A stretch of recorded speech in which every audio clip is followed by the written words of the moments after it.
Magandang araw mga kaibigan. Ako mga kaibigan, mainit itong pag-uusapan natin. Escudero, nalantad, sinadya umano ang pangdidelay sa kaso. Justice Leonen, kinastigo, pinaboran dahil may balato kay Sara. Malacanang hindi pabor sa desisyon.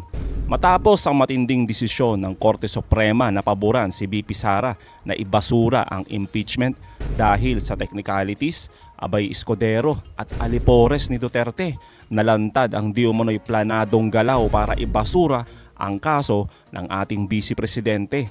Samantala, puganting abogado binira matapos sabihin na mahina ang Kamara at talagang namumulitika lang ang Pangulong Marcos at mga kakamping. At Justice Leonen binagyo ng batikos.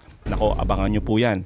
Yan ang pag-uusapan natin, pero bagong lahat, pakilike po muna ating video, pakishare na din po at subscribe na po kayo sa ating channel. Unahin na po muna natin ito mga kaibigan. Ilang araw bago opisyal na ilabas ng Korte Suprema ang kanilang ruling sa petisyon ni Vice President Sara Duterte, kumalat ang isang post na sinasabing idedeklarang unconstitutional ang Articles of Impeachment. Sa Facebook post ng kolumnistang si Antonio Montalban, sinabi nito na ibinahagi sa kanya ng isang SC Insider na wala nang magaganap na impeachment trial. Ang FB post na umani ng daan-daang reaksyon, almost 100% accurate kung ikukumpara sa inilabas na desisyon ng SC noong Biyernes. Aniya, 12 Duterte appointee SC Justices ang papabor sa unconstitutionality ng impeachment proceedings. Si Senior Associate Justice Marvic Leonen ang magiging ponente ng desisyon. Samantalang sina Justices Benjamin Caguiwa at Raul Villanueva raw ang hindi sasang-ayon dito. Tanging sina Justices Leonen at Caguiwa na lang ang natitirang Aquino appointees. Samantalang si Justice Villanueva naman ang nag-iisang Marcos appointee. Nang ilabas ang ruling ng SC, kumpirmado na si Justice Leonen ang ponente. Pero ang naging voting process, unanimous. Kung ikukumpara sa impormasyon ng umano'y SC Insider, imbis na mag-dissent, nag-inhibit o piniling hindi bumoto ni Justice Caguiwa. Samantalang si Justice Villanueva naman sumama sa mga pumabor sa desisyon. Ang isang Duterte appointee na si Justice Singh hindi rin nag-participate dahil on leave. Ayon sa umano'y SC Insider, politika ang nasa likod ng latest ruling ng SC. Sa FB post ni Montalban, sinabi rito na sinadya umano ni Senator Cheese Escudero na i-delay ang trial dahil alam niyang idedeklara itong unconstitutional ng Korte Suprema. Si Senator Bongo umano ang nag-manage ng loyalty ng mga mahistrado na isa sa mga pinakamalaking beneficiary ng mga umano'y budget insertion ni Escudero. Bukod pa riyan, may reward umano si Justice Leonen sa gagawing desisyon. Ang maging Chief Justice appointee ni VP Sara sakaling manalo siya sa pagkapangulo sa 2028. Ayon sa Korte Suprema, kinokonsiderang unconstitutional ang impeachment articles kay VP Sara dahil sakop umano ito ng 1-year bar rule. Pero para kay Attorney Santa Maria, inconsistent ito sa mga legal precedents ng impeachment cases. Dahil kahit na hindi dumaan sa committee referral sa Kamara, ang naunang 3 impeachment complaint, itinuring pa rin itong dismissed ng Korte nang matapos ang 19th Congress. Ani Attorney Santa Maria, hindi ka bigla-bigla na magkakaroon ng speculations sa kung mayroon bang political motive sa likod ng SC ruling na ito. Nakakahiya ito mga kaibigan kung mapatunayan ito na totoo, lalong-lalo na itong si Escudero kasi alam naman ng lahat mga kaibigan, malinaw naman na talaga naman na siya ay utak dyan sa pangdidelay. Pero kung itong pangdidelay niya talagang planado, matindi to. At isa pa to mga kaibigan, itong si Bongo, kala mo tahimik lang sa gilid-gilid pero matinik mga kaibigan. Isa ito sa sinasabi na malaki ang kanyang naging ambag para tuluyang ibasura ng Korte Suprema itong kaso ni Sara Duterte.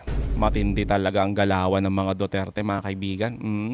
Kung totoo ang lahat ng ito. Kaya naman mga kaibigan, hindi rin sumasang-ayon dito ang Malacanang sa naging desisyon ng Korte Suprema. Pero kahit na ganon, ang naging desisyon nila, kailangan pa rin na respetuhin anuman yung mga mandato na iuutos ng ating Korte Suprema. Yan yung sinasabi ng lahat mga kaibigan na malinaw. Pero hindi naman ibig sabihin na hindi mo pwede silang batikusin, no? At magbigay ng opinion patungkol nga dito sa naging desisyon ng Korte Suprema. At ito nga yun mga kaibigan. Maliwanag naman na sinabi ng Supreme Court na hindi naman nila ina-absuelto si Vice Presidente sa anumang ginawa niya. Ito ay more on technicality. Okay? Pero itong pagdidismiss ng Supreme Court sa impeachment or yung pag-favor sa petition nila Vice Presidente ay more on technicality. Hindi na-absuelto yung ginawa na anumang ginawa. Kung krimen man to, hindi siya na-absuelto. Pero sabi nga ng karamihan, okay, hindi naaayon yung mga nasasabi sa decision ngayon, hindi siya naaayon sa mga jurisprudence na nakaraan, especially one-year bar rule. So, di ba ang sabi naman ng Pangulo, ever since, dapat ang lahat ay proseso, sa tamang proseso. So, ang tanong ba, yung decision kaya ng Supreme Court ay nasa tamang proseso. Yun nga. So, maybe, legally, magiging correct ito dahil lahat ng magiging decision ng Supreme Court ay magiging law, part of the law of the land. Totoo. Diba? Pero, sabi nga nila, hindi lahat ng sinasabi ng Supreme Court ay tama dahil may mga pagkakataon, may mga dissenting opinion nga. At minsan nababali, katulad doon kay Francisco case and Mercedes Gutierrez case about the one-year bar rule. Mukhang minodify dito, na-modify dito ng Supreme Court. So, at the time na ginawa ng House of Representatives itong articles of impeachment, ito'y umaayon sa rules noon at sa batas. Pero naiba. So, ang daming question. Judicial overreach, judicial legislation. So, ganun lang. Bakit hindi nasunod? Ba't hindi nasunod yung dati ng doktrina, principles, behind Francisco case and Mercedes Gutierrez case? Kung saan, pag sinabi nating initiation ng complaint, no, it means filing and referral. So, referral to the House Committee on Justice. Dito kasi maliwanag, wala namang referral. And kung mapapansin nyo, meron din sinabi si Justice Carpio tungkol sa timing. So, yung timing, it's a fact eh. So, yung timing, dapat aralin daw ng Supreme Court. So, yun lang naman sa atin. Kung ano yung dapat na masunod na proseso, kung ano yung dapat na sa batas, hindi kailangang i-modify to favor somebody. Basta kung ano yung nasa batas, yun lang dapat ang sundin. Para mong parurusahan yung isang tao nang isusubo mo yung bago, samantalang yung dati niyang nilunok, yung luma at yung mga umiiral, yung prevailing provisions, prevailing jurisprudence, tapos ipapasok mo sa kanya yung bago niyong gawa na hindi naman umiiral noon. And that's true. According kay former Supreme Court Justice Ascuna, it's unfair. Totoo naman, di ba mga kaibigan, yung sinasabi dito ni Attorney Claire Castro at yung iba pa nating mga retired Supreme Court Justices na sinasabi nga na bakit nyo naman i-apply yung bago ninyong mga guidelines o bagong ruling dito sa kaso ni Sara Duterte kung saan ang Kamara naman in good faith sinasabi na meron silang sinunod na dati pa na jurisprudence kung saan ito rin yung kinikilala ng Korte Suprema. Pero ngayon, abay eto na nga ang nangyari. Dismiss yung kaso ni Sara Duterte dahil daw lumabag ang Kamara sa one-year bar rule na yan. At isa pa mga kaibigan, ang matindi talaga na tanong ng ating mga kababayan, ganito na ba ang Supreme Court natin? Mas pinili yung procedural kumpara sa accountability na kung saan ang hirap hanapin.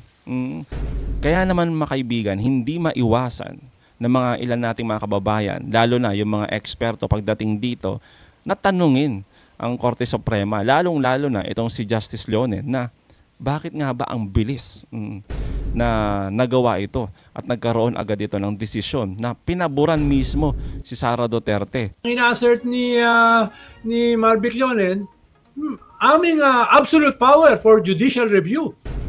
Hindi naman natin kine-question yon.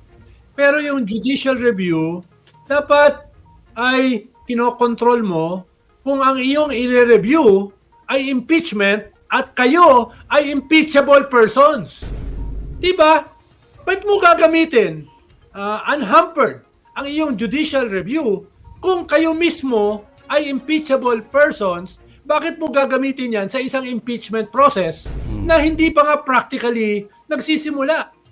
Bakit mo ipe-preempt yung trial na hindi pa naman talaga officially nagsisimula? Bakit ipe-preempt mo yung paglabas ng mga ebidensya? Bakit magpo-propose ka ng mas mahigpit na rules sa impeachment? Kayo mismo mga impeachable officials. Diba? So dapat naman yung inyong judicial review ay merong restraint. Merong restraint. Diba? Kung meron kayong delikadesa.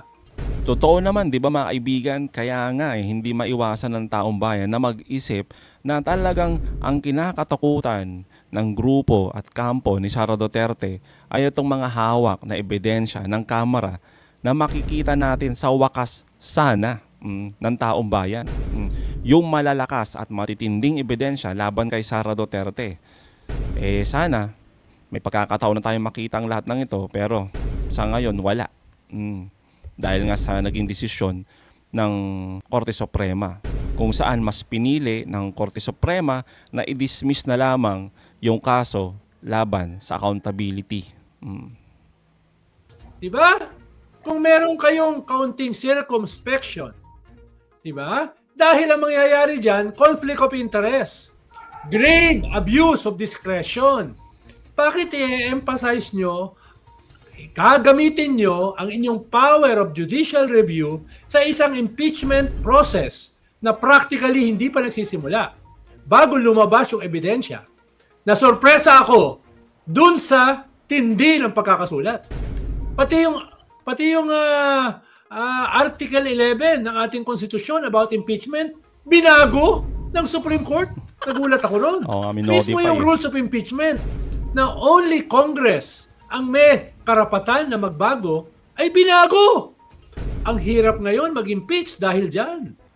Yun na nga mga kaibigan, mas lalong mahirap yung proseso ng pagpapa-impeach ng isang nirereklamo tulad na lamang ni Sara Duterte. At kung sakali man na ma-impeach si Sara ulit sa susunod na taon, abay ano na naman kaya ang aabangan natin? Ano na naman kaya ang aasahan natin sa Senado kung si Escudero pa rin ang Senate President natin?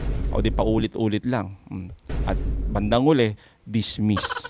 Sa kanilang ginawang pagbabago, doon ako nagulat. Hindi lang yung bilis ng pagkakagawa ng desisyon, kung hindi yung laman ng desisyon. Ang tindi, attorney.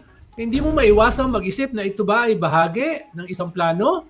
Dahil parang hinihintay yung Supreme Court na makahabol. No? Kaya delay sila ng delay. Tapos, yung Supreme Court naman, bago mag-convene, ay hinabol naman ng Biyernes. Hinabol naman ng Biyernes yung desisyon. Parang ang bilis. Kasi sumagot yung Kongreso dun sa order ng Supreme Court noong July 18. Pagpalagay ng nakuha ni Ponente, Marvic Leonen, noong 19, yung sagot ng Congress. Tapos nagsimula siyang magsulat noong 20. Tapos noong 22, walang pasok dahil sa bagyo. Totoo. Naisulat niya yung 97 pages. Sulat niya yung 97 pages in less than a week. Naikalat niya sa other Supreme Court justices na pag-usapan nila, no? Ng mga Supreme Court justices ng ganun kabilis. Medyo parang kwa naman sila. Sobrang bilis nung kanilang pagkakasulat, pagkakadistribute at pagkakatalakay. No? Medyo sabi nga nung isang dating justice ng Supreme Court, medyo hindi namin kayang gawin yung ganung kabilis. Totoo naman, di ba mga kababayan, na sobrang bilis. Sipin ninyo, 18 nung nagpasa yung Kamara, tapos 25 meron ng agad na desisyon itong Supreme Court. Kung saan yung mga araw na yan, ang daming ganap sa Pilipinas. Bumabagyo po yan at kanselado lahat ng mga opisina. Kasama na dyan, syempre, ang Supreme Court. Kaya, ang bilis. Ang sipag talaga ni Justice Leonen. At sinasabi nga doon sa isang post, mga kaibigan, ng isang journalist, na kung saan merong nag-tip galing sa insider sa Supreme Court na meron daw palang kapalit yan. Yung trinabaho ni Leonen. May balato daw kay Sara Duterte pag nanalong presidente itong si Sara Duterte. Aba, matindi mga kaibigan, no? Kaya naman mga kaibigan, yung naging desisyon ng Korte Suprema, abay tuwang-tuwa itong mga alipores ni Duterte at sinasabi nga mga kaibigan na tama yung ginawa nila, na nagkaroon nga ng paglabag itong Kamara. Tulad na lamang mga kaibigan nitong puganteng abogado na sinasabi nga na mahina talagang umintindi itong Kamara. Totoo, nakasulat sa ating saling ng batas na ang ating Kamara Representante ang sole na may kapangyarihan na mag-initiate ng impeachment complaint. Pero yung pamamaraan nila kung ito nga ay lalabag o hindi doon sa pinagbabawal na mahigit na isang impeachment complaint, yan ay isang justiciable controversy o isang bagay na po pwedeng madesisyonan ng Korte Suprema. Kasi hindi naman exclusive judge ang Kamara de Representante sa lahat ng mga ginagawa niya bilang taga-initiate ng impeachment complaint. Natural, dahil hindi siya sole judge, walang ganyang provision sa ating saligang batas, po pwedeng suriin ng ating Korte Suprema kung ang gawain ng Kamara sa paghahain ng isang impeachment complaint ay labag sa saligang batas. At yan nga ang ginawa ng ating Korte Suprema. At sinabi na ang ginawa ng Kamara de Representante na pang-apat na impeachment complaint na ginawang articles of impeachment ay labag doon sa pinagbabawal na mahigit na sa isang impeachment complaint kada taon. Kasi nga, yung naunang 3 impeachment complaint, dahil hindi ito inaktuhan, nagkaroon ng desisyon ng Kamara. Anong desisyon? Na-dismiss. At kapag ikaw ay nag-dismiss ng 3 impeachment complaint, ibig sabihin, yung pang-apat! Ako naman, please lang, talaga bang napakahihina ng kokote ng ating mga congressman na hindi maintindihan na kapag sinabing bawal ang more than one, ang pang-apat ay bawal. Siyempre naman, hello! Ang laki-laki ng mga ginastos ninyo para mahal sa posisyon nyo. Ang laki-laki ng mga budget ninyo. Hindi nyo maintindihan na 4 is more than 1. Hello talaga! Kailan kaya uwi ito mga kaibigan, si Harry Roque? Kasi nung nakaraan sinasabi niya na gusto niya lang umuwi at harapin yung mga kaso niya. Tapos sinasabi niya rin na gusto niyang pabagsakin, gusto niyang patalsikin ang ating Pangulong Marcos. At sabay-sabay daw na pabagsakin ang mga pinklawan, mga dilawan, kakamping at mga makakaliwa na kumakamping nga dito kay Pangulong Marcos. Kailan kaya uuwi ito? At syempre, tuwang-tuwa itong si Harry Roque sa panalo ng kanyang amo. Pero again mga kaibigan, sinabi na ng Supreme Court din na hindi absuelto si Sara Duterte. At isa pa mga kaibigan, yung sinasabi kasi dito ni Harry Roque na meron talagang nilabag ang Kamara regarding nga dito sa 1-year bar rule. Abay eto mga kaibigan, sasagutin ng isa sa Batikan na abogado. So dito sa kasong ito, malinaw na pinasok ng Supreme Court yung impeachment case na ayon sa ating constitution mismo, dapat legislative branch ang mag-handle nito. Meron ng desisyon ng Supreme Court, di ba, na yung Francisco ruling and a few other similar cases, na kung saan dinefine na ng Supreme Court kailan ba i-recon yung setting in of the 1 case per year rule. Sabi ng Supreme Court, hindi yan yung, basta may nag-file, yun na yun. Ang sinabi ng Supreme Court, kasi kung yun nga naman ang susundin, sabi ng Supreme Court, edi ang gagawin ng high government officials na nanganganib o may kasalanan na pwedeng i-impeach, ang gagawin niya, sa simula pa lang, every January 1 or every time mag-open ng mag-file siya ng house yaw o yung kalokohan na kaso, edi ganun na. So, kinorek yan ng Supreme Court and that was lauded. We all applauded those decisions na sasabing, hindi yon. It is only, magsisimula lang yan kung seryoso ito, na-check na ng Kamara, at dinefer na ito sa Justice Committee, yun, doon magsisimula, hindi na pwedeng iba pa. So, sinumunod sila. Totoong merong 3 final, pero minabuti ng mga congressman, meron pang iba, i-consolidate na, wag na natin i-refer yan sa Committee on Justice.